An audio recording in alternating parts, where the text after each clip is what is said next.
Hello everyone, and welcome back to the channel. I'm grateful to have you here once again as we continue exploring the depths of spiritual wisdom and uncover the inner truths that often lie hidden beneath our everyday thoughts and behaviors. Today, we are venturing into a territory that's often avoided, misunderstood, or dismissed, yet it stands as one of the most vital challenges any true spiritual seeker must confront. The question is simple but severe. Why can't we attain enlightenment if lust persists? This isn't a rhetorical question. It's not just a moral issue, nor a religious commandment. It goes much deeper into the architecture of consciousness, into the mechanics of karmic entanglement, and into the very foundation of what obstructs our liberation. In today's video, we'll walk alongside the teachings of Master Meng, a revered monastic whose interpretations of sacred texts like the Shurangamamantra Sutta reveal stunning clarity and piercing truths. Through stories, analogies, and stark reflection, we'll examine why lust is not simply a desire, it is the root of delusion, the fuel of the endless cycle of rebirth. Let's begin. Imagine trying to purify water by continually pouring in dirt. That's what it's like when someone pursues spiritual awakening while clinging to lustful thoughts. No matter how disciplined they appear, no matter how refined their meditation practice seems, if that core fire of craving remains unextinguished, they're simply heating sand, expecting it to become rice. It won't, it can't. That's how Master Meng describes it. Trying to attain samadhi with lust in your heart is like steaming gravel and expecting it to turn into food. And that's not just a metaphor, it's a reality. Many practitioners today feel they are progressing, but quietly, they nurse desires they believe are harmless, emotional dependencies, romantic fantasies, subtle objectifications of others, or excuses wrapped in modern philosophy. Love is natural, connection is divine. And while compassion and warmth are indeed holy, the attachment to sensual pleasure, to craving another body or identity for our own satisfaction, pulls the soul back into the orbit of samsara. Let me share a story. There once was a brilliant student of meditation. He could sit for hours unmoving. He recited mantras, kept precepts, and taught others. But he could not free himself from thoughts of a woman he once loved. Though his actions were restrained, his heart burned with unspoken desire. One night, in deep concentration, she had a vision. A divine being asked him, "Why do you pretend to be pure when your mind clings to fire?" He awoke sweating. That vision changed his life. He spent the next 3 years alone, not in escape, but in inner confrontation. Each time a thought of desire rose, he observed it, questioned it, dissolved it. Slowly, the flame died, and only then did clarity truly begin to emerge. Why is lust such a potent force? Because it hijacks the mind. It wraps delusion in beauty. It promises fulfillment and delivers attachment.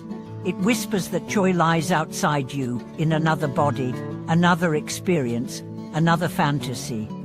And the more you believe it, the further you drift from your true nature. Lust is not just about sexuality. It is about objectification. It is about wanting to possess, consume, dominate, or fuse with something outside of you because you believe you're incomplete. But you're not incomplete. That is the lie. Master Meng quotes the Shurangamamantra Sutta. If the root of desire is not cut, even if one practices for eons, one remains in the realm of demons. That sounds harsh, but it's a call to wake up. Because where lust remains, ego thrives. And where ego thrives, truth cannot settle. Think of a pond. When the water is calm, it reflects the moon perfectly. But if you throw a stone, ripples distort the reflection. Lust is that stone. Each time it arises, the reflection of your true nature gets disturbed.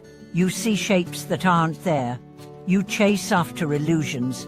You fall in love with your own delusion. So how do we face it?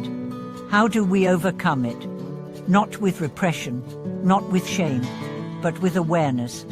The first step is to look directly at our impulses, name them, dissect them. When a lustful thought arises, ask yourself, what am I actually seeking? Is it pleasure, validation, escape? You'll find, more often than not, that what you really crave is wholeness, love, peace, and none of those are found in lust. They are only found in clarity. There's a beautiful practice called watching the mind. Sit in silence, let your thoughts arise. When desire appears, don't chase it, don't push it away, simply observe it. Notice how it grows, how it tries to pull you in, and then watch how it fades. All desire fades when starved of attention. This is the true work of a spiritual warrior, not fighting others, but standing still as your inner demons scream for attention, and saying calmly, no. Another practice is to redirect energy. Sexual energy is not evil, it is life force, but left unchecked, it consumes. Redirected, it liberates. Through chanting, through service, through deep breathing, through creative expression, that energy becomes a fire of transformation. I met a man once who struggled deeply with addiction to sensuality. Every time he fell, he sank into shame. But then he shifted.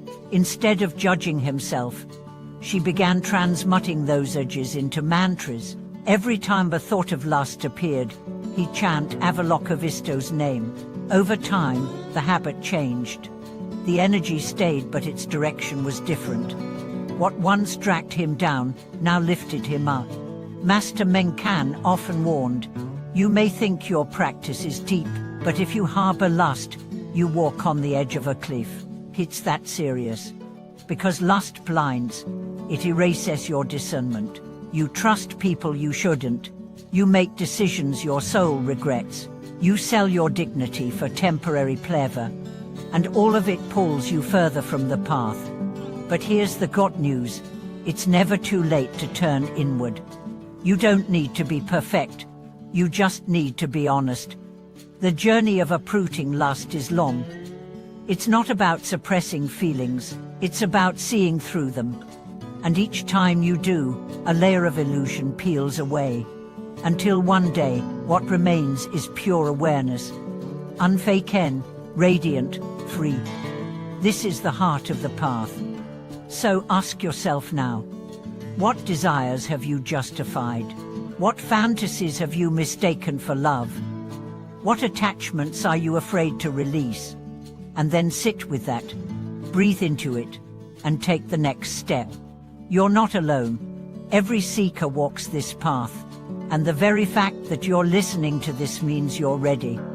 If this video stirred something in you, please share your reflections in the comments. What has your journey with desire looked like? What tools have helped you? Let's support each other with compassion, honesty, and courage.